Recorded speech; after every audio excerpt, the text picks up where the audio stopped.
on the cruise you talked about source doesn't see, it doesn't have taste, touch, or sight, it feels. And that was really a mind-blowing thing for me because I always felt like people were watching me and I never understood that they were really only feeling me. And it actually was a really cool moment because I realized for the first time that... Before you go further, we want to stick something in because it might change the direction of your question, your really good question. We just want to throw this in for you. We have said that. We do say that, and we do mean that. It is how it is. That it is your physical apparatus that has the translators of the vibration that gives you taste and touch and sight and sound and so forth. So without that physical apparatus, then those experiences are different from non-physical.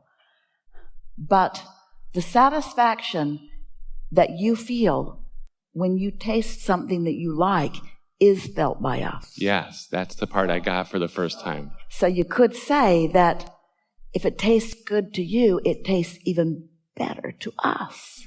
But it's not because of what's going on the tongue. It's a vibrational satisfaction that is deeper and richer than anything that your physical senses give you. Yeah, and for the first time I realized it doesn't matter what we do, it matters how we feel about what we do. That's how that came together for me for the first time. And now, when you get out ahead of it by segment intending before you get there, can you understand the exponential ramifications of that? When you get some momentum going before you even get into that segment, when you get yourself tuned in and in the state of satisfaction before you meet up with that segment, we want to introduce this. We haven't talked about it here, and then we want to hear you completely. It applies completely to where you're going. As we said earlier, we've been talking about segment intending right from the beginning with Jerry and Esther. And Esther had an impression that what segment intending meant was, I'm going to get in my car and I'm going to intend safety to the next place. And I'm going to get in my car and I'm going to intend open traffic, things like that, which we were in agreement with. That wasn't something that we weren't encouraging her to think.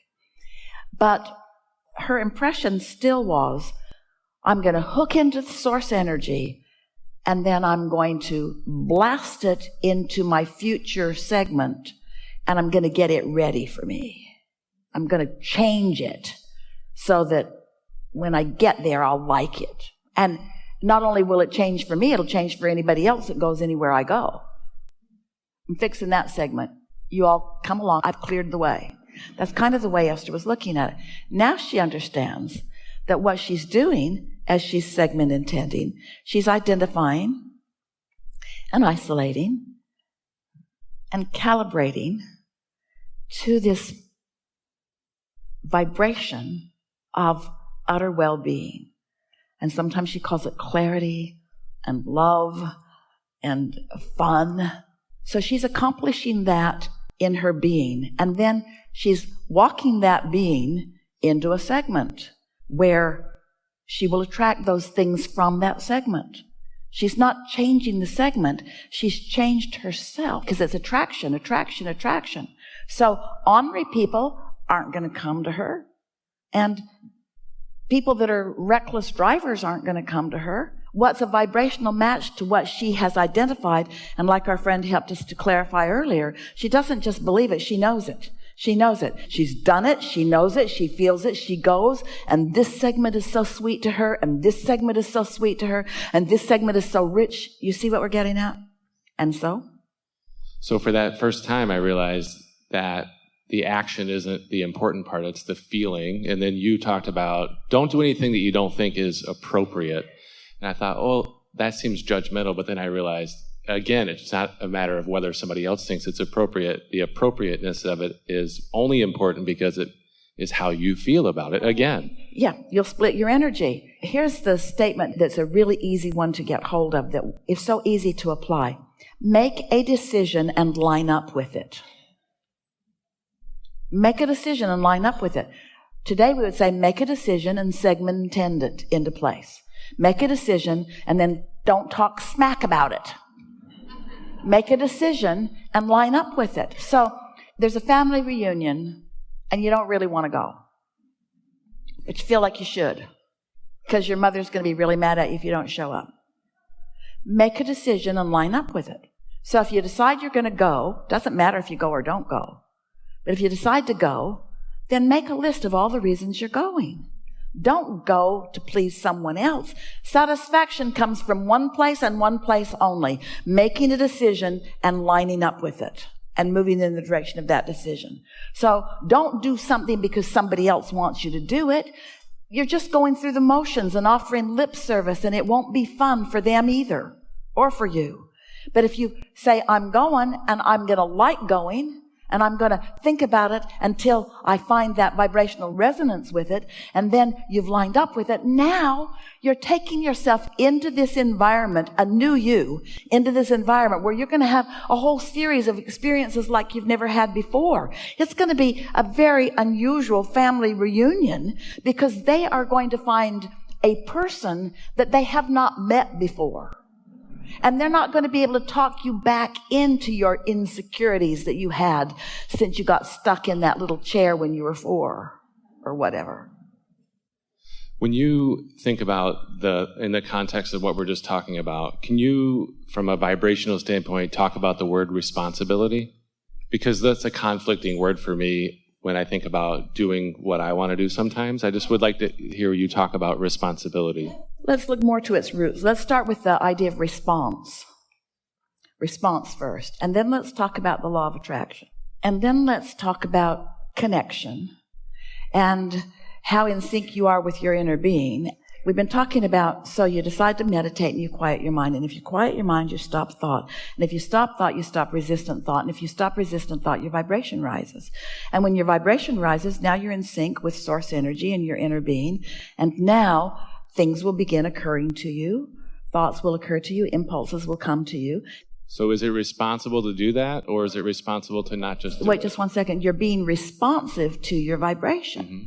So rather than responsibility for just a little bit, we want to talk about what I'm responsive to. And what I'm responsive to in my human form is the vibration that I'm most matched to. If I've practiced my alignment with my inner being, then I'm most responsive to what my inner being knows. If I've been watching television and complaining about this and that and this and that, or if I'm in the middle of an uncomfortable relationship at work or at home or whatever, then that might be what's active in me, and I'm responsive to that. Our friend was talking about his father, who's responsive to all kinds of things because of the thoughts he's been thinking and the life he's been living. So now you want to take that responsiveness, which we want to call a law of attraction thing, and you want to make yourself responsible. So if you're going to be responsible, then you've got to be responsible to how you've tended to your vibration. We would call it your responsibility to feel good. You really owe it to yourself to feel good, because when you feel good, then good things come to you, and when you feel mad, they don't. And if you want to call it responsibility, that's just fine. But the reason it's tripping you up is because there are so many people around you who have not actively known about the law of attraction. They've not been thinking about inner being. They will say things like, let your conscience be your guide, or they will say things like, follow your gut instinct and things like that. People have been dabbling in this. All kinds of people have had connection and inspiration, and they get that. This is not the first conversation about any of this, but most people are living life by default, and most people are just responding to what they're giving their attention to. And so then there are those who decide they're going to lead someone, lead a child, or even lead a mate, or lead a group of people who are working for you, or lead a team. And their attitude about leadership often is by pointing out to you the things that will go wrong if you don't do this, and if you don't do this. If you don't do this, you're going to get fired, and if you don't do this, you're not going to amount to anything, and if you don't do this. And so most people have been pushing hard against what they don't want, and then disallowing what they do want. And so their idea of what comes to them is all disturbed. It's all distorted, because even in religion, they will say to you, if you keep these rules and you do these things and you don't do these things, then you will be rewarded. And then logical people keep those rules and don't feel all that rewarded. And then they see others around them not keeping the rules who seem to be thriving. And they say, what's going on? And then people say to them, oh, well, you can't tell while you're still here on earth. The reward comes after you die. And we are here to tell you, your guidance system is giving it to you now. What's happening in non-physical is what's happening here. When you don't feel good, you've pinched yourself off from it. And there isn't a reward. Your rewards are happening here. It's what alignment is. It's the emotion that you feel in any moment is what you're reaching for, you see. So, getting back to the point that you were sort of kind of making is that people who want something from you will convince you that there's this set of rules that you need to follow. And rarely does that set of rules include do your best to feel good as much as you can. Usually the rule is, I'm going to need your sacrifice and your commitment, and I'm going to need you to do these things, and you need to put this first no matter what. I don't think it's other people doing it to me. I think it's me doing it to myself. Well, we think so too at this point, but we don't think you learned it from nobody. Yeah, that's a good point. But I'm the one doing it, just to be clear. But it's such a wonderful thing when you now know that. Yeah. If you just leave here with this one understanding. We like that word, understanding. What's standing under? What's the basis beneath what you know? So if you just leave here with this one understanding, that your inner being is you, and your inner being is the non-diluted, non-resistant version of you, and that your inner being is even what you want to call future because it hasn't manifested yet, but we want to call presence because it is a vibrational reality version of you, and that your inner being has a point of attraction, and so do you, and that your emotions equal that resonance or lack of it, that harmony or discord, that allowance or disallowance. And so when you feel negative emotion, Esther stops often and when she's feeling some negative emotion about something, and she acknowledges, you guys don't feel this way about that, do you? And I know why. Thanks for reminding me. Her emotions remind her all day, every day. That's what they're for. It's guidance. I said to my wife, sometimes I let it get so bad it feels like mental illness, but I came up with a new word for it. I called it mental willness because of the stuff I'm sometimes willing to put up with.